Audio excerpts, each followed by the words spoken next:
Hey everyone, welcome to session 3 with this 8-year-old crypt orchid feral horse. He is doing pretty good, and this session ended up being about 15 minutes long. Of course, there was a little bit cut out because you'll see that I kind of went out of frame at one point.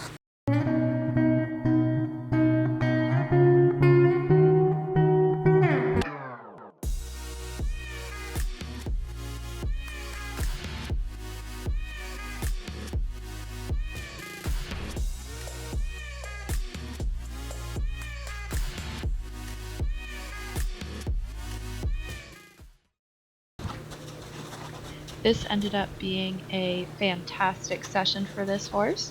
He really understood from the prior ones how to relax with touch. So you remember the session 2 was throwing the rope, getting him used to the movement. So now I used the stick as an extension of my arm and went right to tossing that over him because he started to understand to relax when something's on his back.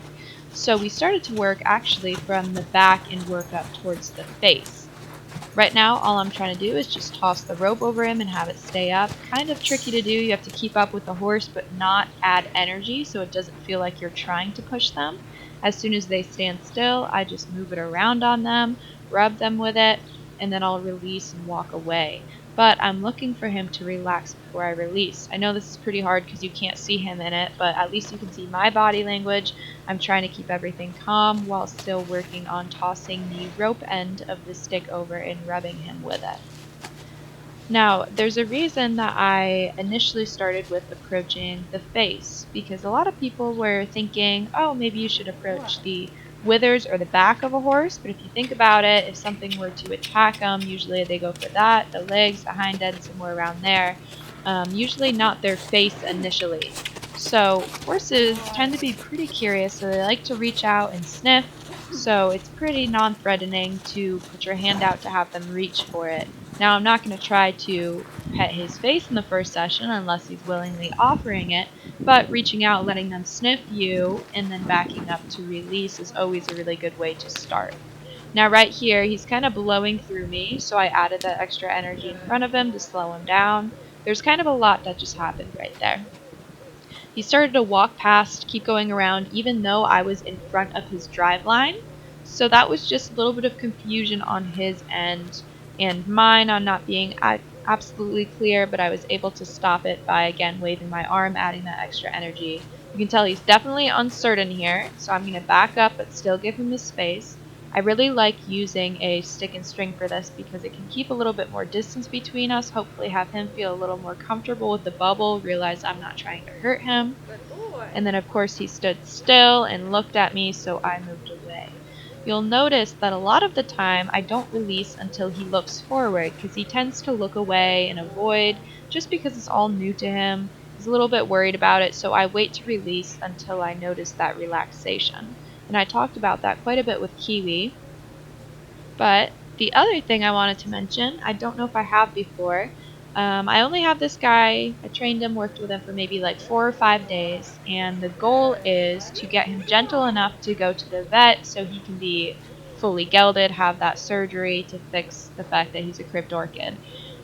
So my goal is to be able to touch that halter, get it moving around, get a lead rope on, get him leading, get him comfortable with me touching all parts of his body. Of course, there is a little bit of a timeline, but I'm not going to rush it. The people I'm working with are fantastic. They don't want me to be pushing anything or doing anything dangerous with this horse to try to meet the goal we need to get him to, but I'm trying to give him the best start possible. You'll notice here that after I retreated that time, he wanted to face up and come in, which I really liked, but I was a little cautious because I know that he did want to advance fast that one time.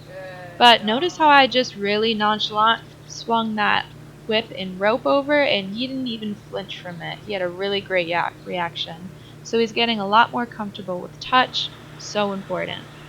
Because we had that charging, sometimes we can have some issues with the front legs and the striking, so I make sure to pet the chest, pet under the head. Now I'm starting to touch the halter. I want to make sure he's okay with the halter moving around because I've had a couple of feral horses, usually the BLM Mustangs, that I'll initially touch the halter with the stick and they'll freak out and forget it was on them.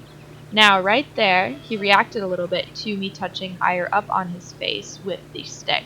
But it is important that I'm able to pet up there because I'm going to be touching it with the halter, with my hand, everything. Right there, as soon as he tipped his nose back towards me, I started to back up and release and reward. Sorry I'm talking a lot. There's just a lot to explain in this video because he's more still in it, understanding, and you're able to kind of see everything a bit more clear. So my go-to now is tossing that rope over because he gets pretty comfortable with that. So I'll go back to that if he ever gets nervous at some point. And then I'm working on with the stick part touching his face because it's a little bit more of a substance feel. It's kind of more similar to my hand rather than the rope just being draped over him.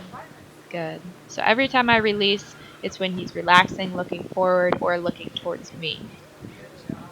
I don't want him tipping his nose away or looking distant. I do like that release right there. Again, no movement of the body, licking and chewing, releasing that jaw. I'm able to start touching that face more.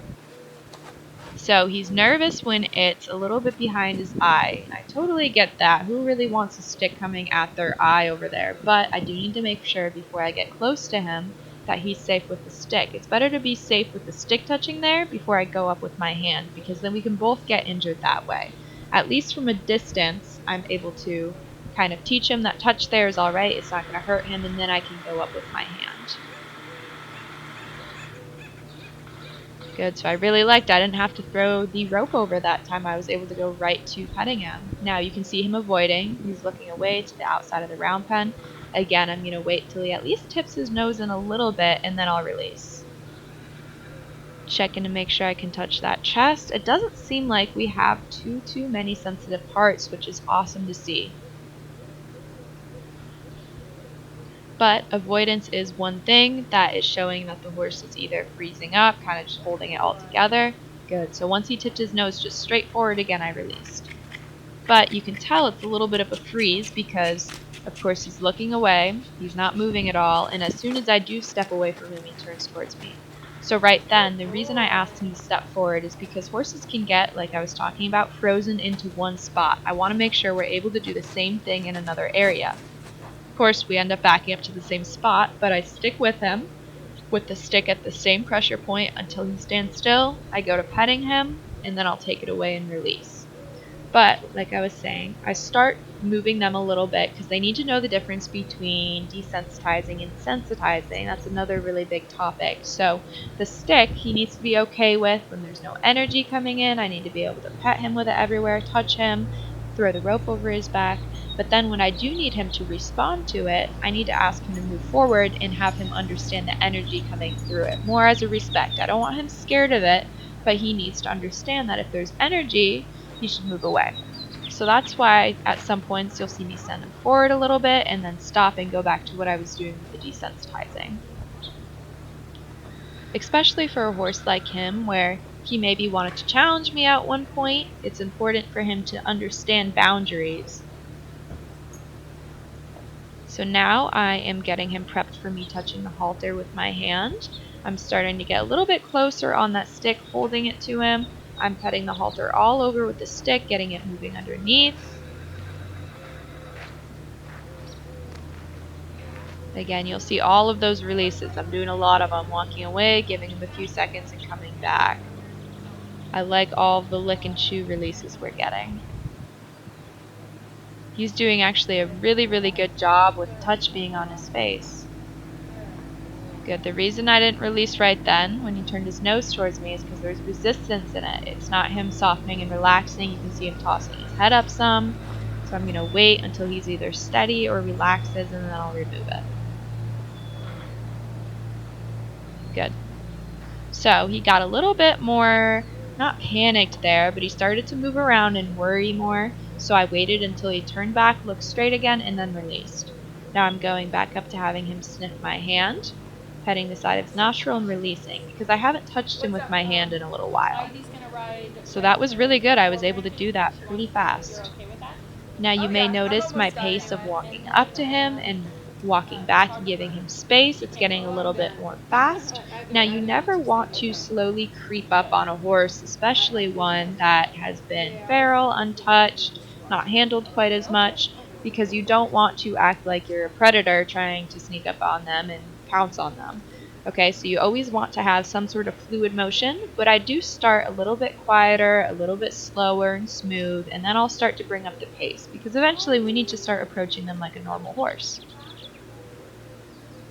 I really, really, really love this session. I love the improvement. I love that I'm able to approach him. I'm starting to touch that halter, move it around. He seems to have no cares about that halter being moved around. Now he wants to check out the stick, kind of play with it, put it in his mouth. I'm going to hold it there, let him investigate for a second. I definitely don't mind when horses do this. Now some people may think, oh, he might have been a little aggressive earlier. You shouldn't let him bite things, but he's being very playful right now. He's doing it in a playful manner. I'm not going to discourage that. I want him to be curious and interested, and I'm not going to reprimand him for doing little things like that. It is interesting that he is looking to the side when other people are talking and there's other horses, so that can mean two different things. It can mean, again, just that kind of avoidance of me, like he's giving me right there.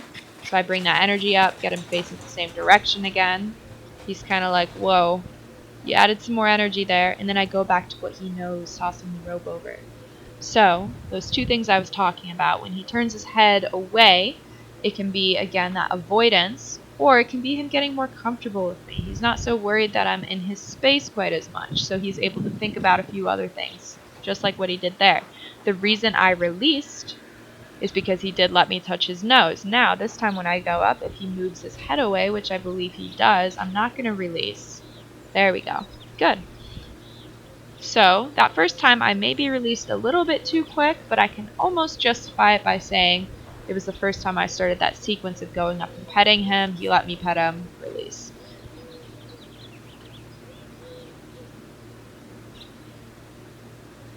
Good. Really like that he's straightforward there. He's relaxed. Good. He's still curious about the outside environment. So, like I was saying, I know I keep cutting myself off, but when he looks away, it can either be that avoidance, which I have to be careful about, make sure I'm not rushing him, or it can be his getting more comfortable. So for me, I think it was kind of a mix of the both, but now it's leaning towards the more comfortable point. He's really good with me petting him with a little bit more pressure. I love that he's progressing with that.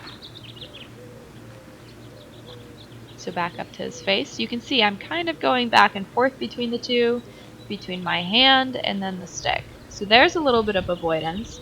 I'm going to stick with it so I can lightly pet his nose. Move that halter up and down.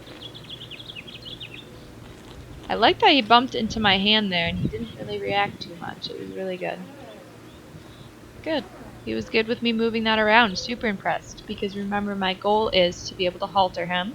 Remember, this halter was put on in a chute. He hasn't actually had one placed on in an open area before, so I need to make sure he's okay with the halter moving around, me putting my arms up and around him. He needs to learn how to lead, how to be pet everywhere, and just be comfortable around humans in general.